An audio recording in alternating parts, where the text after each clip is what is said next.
Dans la commune de Ratoma, un nouvel établissement scolaire appelé La Plume a procédé ce samedi à la remise de prix aux meilleurs élèves du dit établissement. Créé en 2018, le groupe scolaire La Plume 6 à Koloma Solo Primo œuvre pour une bonne formation des élèves avec un apprentissage quotidien de l'autonomie et une qualité dans un cadre de vie confortable. Suivez ce public reportage signé Mohamed Valek Touré et Alseni Kamara.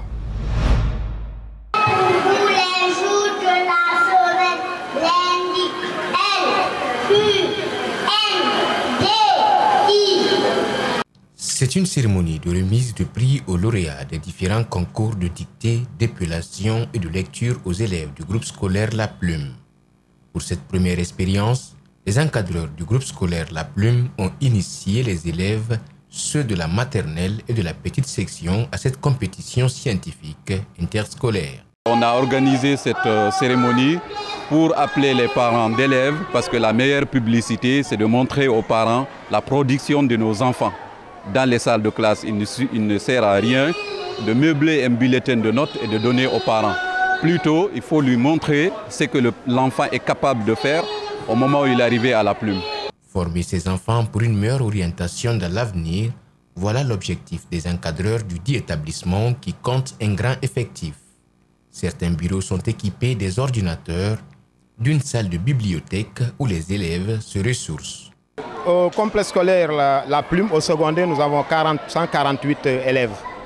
Bon, pour un départ, nous avons préféré s'arrêter tout juste en 9e au collège et en 12e au lycée afin de préparer nos futurs candidats. La nouveauté, c'est surtout une bibliothèque bien fournie, un laboratoire très bien équipé, des couloirs qui ont des caméras pour assurer la sécurité des élèves, une cour très propre, très bien entretenue et une sécurité assurée pour l'ensemble des élèves à l'école.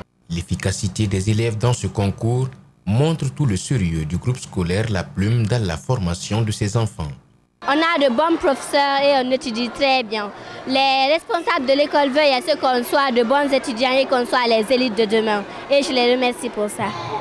Invités à la cérémonie, les parents d'élèves se disent fiers des résultats mérités dans ce complexe scolaire La Plume, 6 à Ratoma, dans Koloma Solo Primo. Des élèves de l'école professionnelle de formation en santé et sport de Koza ont reçu leur diplôme de licence. La cérémonie marque ainsi la fin de 3 ans de formation pour des jeunes gens prêts à affronter le marché de l'emploi. Djibril Kaba Kamara. Certaines ont opté pour l'infirmerie, d'autres pour être sage-femme. Après 3 années de formation, chacune s'est dit prête à mettre en pratique ce qu'elle a appris à l'école professionnelle de formation en santé espoir de Koza. Les encadreurs étaient super bien, ils nous ont bien formés, on était vraiment contents. On a eu vraiment une bonne formation. Je tiens à remercier vraiment nos formateurs qui ont vraiment fourni beaucoup d'efforts pour la réussite de notre formation. Pour les encadreurs, le chemin a été long à parcourir. Pour eux, former des infirmiers et des sages-femmes, c'est une histoire qui a commencé en décembre 2013. La rigueur dans le recrutement, la formation, l'encadrement technique et l'évaluation. L'égalité et l'équité pour tous les apprenants. Et enfin, la probité morale. Des personnalités présentes à la rencontre témoignent l'importance du métier choisi par ces jeunes. Maintenant que vous êtes mes enfants, mes filles, mes garçons, la profession d'infirmière, d'infirmier et de sage-femme, on ne la choisit pas au hasard. C'est par amour et par conviction. Par amour et par conviction.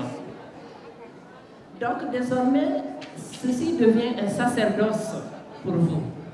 Quant à l'espace de concertation que le professeur a parlé entre les ministères, les 3 ministères, les 2 qui sont impliqués dans la formation du personnel de santé et le ministère de la Santé qui les utilise, cet espace de concertation est absolument nécessaire. Absolument nécessaire. L'école professionnelle de formation en santé et sport de Koza voit donc une cinquantaine d'élèves sortir. C'est la fin de ce 22h. Merci de votre fidélité à nos journaux d'information. Ce journal est à retrouver sur notre site espacetvguinée.info. Très bon week-end à tous.